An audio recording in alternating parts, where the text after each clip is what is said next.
You know, Paris is the kind of city that you can enjoy without really knowing anything at all about it. You could always go see the Eiffel Tower and it's always going to be amazing, or you could come here to the Latin Quarter, get a look at this amazing Pantheon. And you wouldn't need to know that it was initially built because Louis XV got really, really sick and he made a pact with God that he would build a church right here on top of this mount if he ever recovered, which he did. But then by the time it was finished, the French Revolution had already happened and actually turned into a mausoleum for the most famous men, originally just men, and later on women of French history. Or you could, well, I mean, come and walk around here. I mean, after all, this city is pretty much built for humans so that they can walk around and take in the sights. And you wouldn't need to know that it's called Montagne Sainte-Geneviève, or the Mount of Saint Geneviève, who is actually the patron saint of the city of Paris. And her remains are in that church over there. You wouldn't need to know that.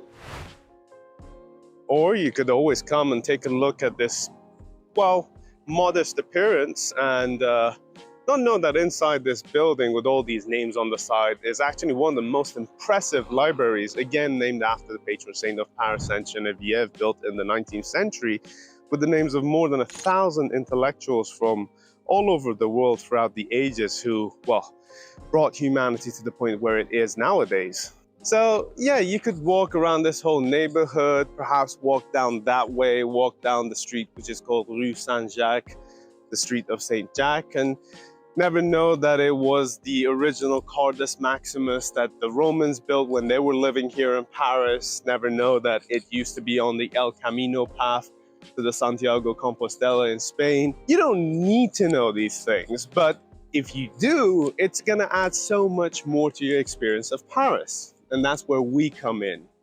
Welcome to Paris Then and Now. So, my name is Saeed, originally from Iran, which of course sounds better when you call it Persia because people think of cats and carpets and less other things. I live in Paris. I have been living in Paris for almost the last 4 years. I came here in September 2020 to do my second master's in tourism, which is where I heard a lot of sirens and I also got to meet Alex.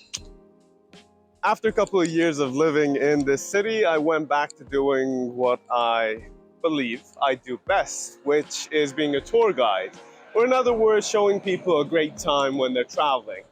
And this is where we're based, right here in Paris, the city of lights, the city of love. Working as a tour guide over here, you learn a thing or two about the city. And honestly, depending on where you're working, where you're walking, there are going to be layers and layers of things that have happened over here. Now, the thing is, I'm no historian, right? I'm a storyteller. And the good thing is the fact that the French, they use the same word for both of those. So over here, histoire could either mean history or story, and that's the way we're gonna go about things in Paris then and now.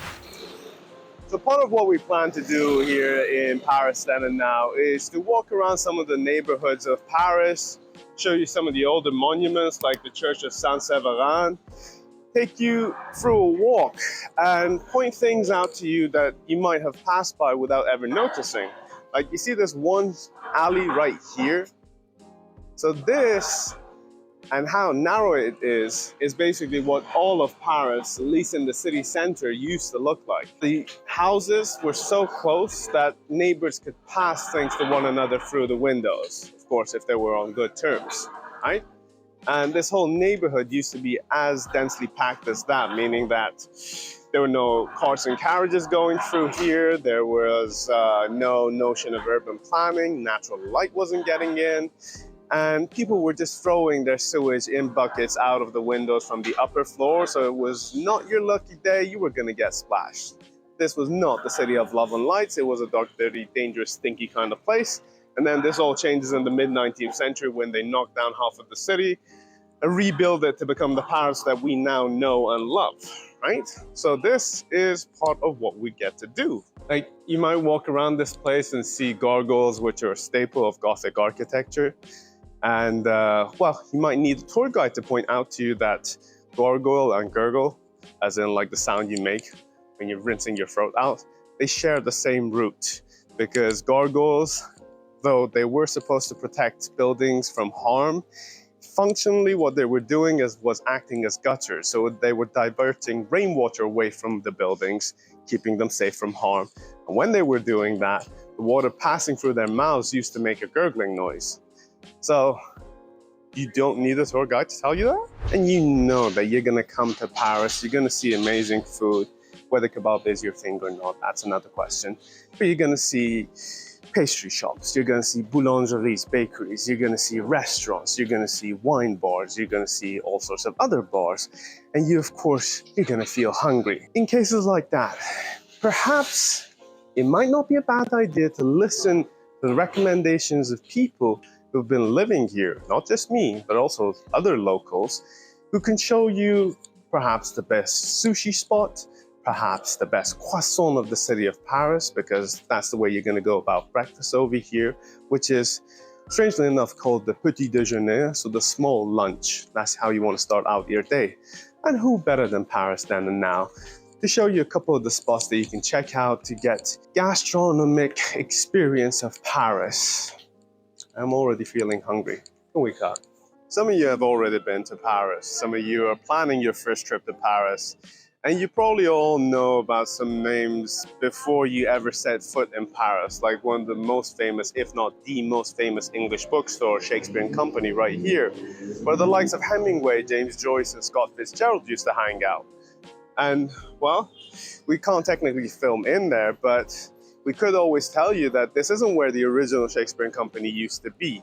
It was actually somewhere else, and then this owner meets the original owner and gets permission to call his bookstore Shakespeare and Company. But you could be in a place as famous as this and not know that you're just within meters, or feet, depending on where you're coming from the oldest tree in Paris, all the way in the park right over there. That tree that you see over there was planted in Paris in the early 17th century. It's actually the longest standing tree of Paris. It came over from the New World, planted here by the personal gardener of King Henry IV. And to this day it still stands, although now the main tree trunk is kind of hollowed out, but its children live on inside of it.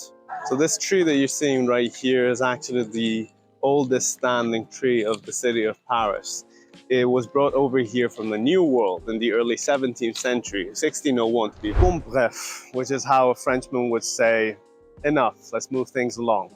What we're going to do here in Paris then and now is give you walkthroughs to get through the different neighborhoods and places of this beautiful city. We're going to show you where to grab the best things to eat, to drink, whether it's pastries, whether it's a baguette, whether it's a pain au chocolat, whatever it is, we got you. We're also going to show you the people, not just the people that constructed the city in the past, but the people who are making Paris the city it is nowadays. So we're going to go up to the Parisian person, we're going to interview them, give you an insight into life in this city right now. And of course, there are plenty of stories and histories to tell you all about the city itself, its different neighborhoods, and its different streets. But I guess that'll have to wait till next time, because right now, well, I have a chore to tend to. So see you next time here on Paris Then and Now. And for now, au revoir.